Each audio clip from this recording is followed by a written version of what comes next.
Hi, this is Hesed. I'm supposed to talk about Jesus on Christmas Day first, but before that, I'd like to talk about ants. As you know, ants are one of the few creatures that live in groups in the ecosystem, just like humans. They build houses, hunt, collect food, and even farm. But ants have a fatal characteristic that makes it difficult for them to do this. It's that they have poor eyesight. Because of this, ants often miss food that is right in front of them. They often are unaware of dangerous situations around them because they can't see. When I was little, some of my friends used to play with ants. They sprayed water on ants.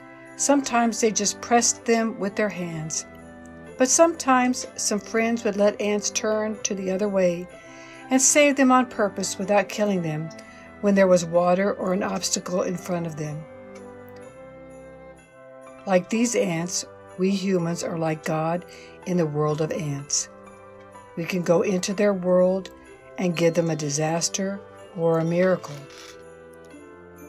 If ants could reason like humans, they may consider humans as a God creates disasters or miracles. Of course, ants have poor vision, so they wouldn't know what's wrong with them or that their suffering was caused by humans.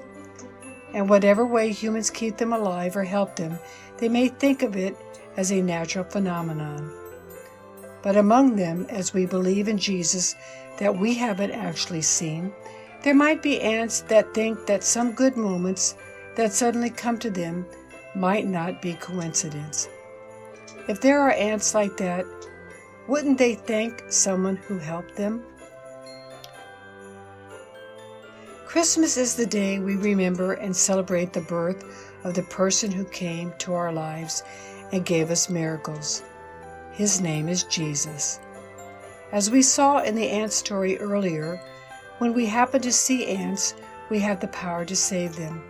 But there is no one who is determined to take the time to care for them, because they're creatures and not humans, living in a world different from ours. The good news is, Jesus didn't pass us by. Not only is He there for us when we are in danger, but He came to take care of us our entire lives, and His plan from the beginning is to come and save us from this world of sin and misery. Not only was Jesus born in Bethlehem, but many years ago, God told us in the Bible that Jesus would come and He would be born in Bethlehem.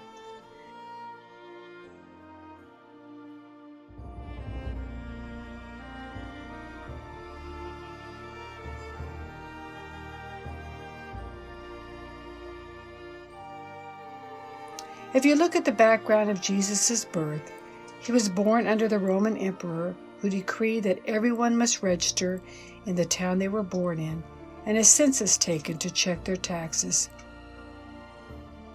Mary, the mother of Jesus in Galilee, went up to Bethlehem to register, even though she was pregnant and due to give birth at this time.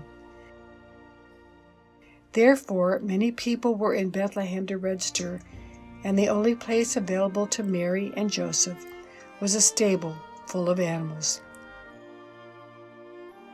This is where we find Jesus, born in a manger. So the baby Jesus was born in Bethlehem during the time in which a census should be taken of the entire Roman Empire. Mary, fully pregnant, went up to Bethlehem, thus fulfilling God's elaborate plan through the events of that period. Isn't it amazing? Who would love ants so much that they gave up being human and entered the world of ants in their clothes?